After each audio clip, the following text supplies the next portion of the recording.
In this video, I'm going to show you how to calculate days between dates in Google Sheets. So as you can see for this sample spreadsheet, we have here list of dates. For column A, we have the start date, and for column D, we have the end date. So our goal in here is to calculate the days between each start date and end date.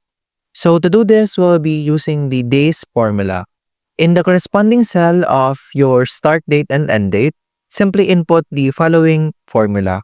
Equal sign, days, open parenthesis, then in here, input the end date first. So since the end date is on cell B2, simply input B2 in here, comma, then next the start date, which is on cell A2. Close the parenthesis and click enter. As you can see, it successfully calculated the days between June 21, 2025 to June 25, 2025, which is 4 days to be exact.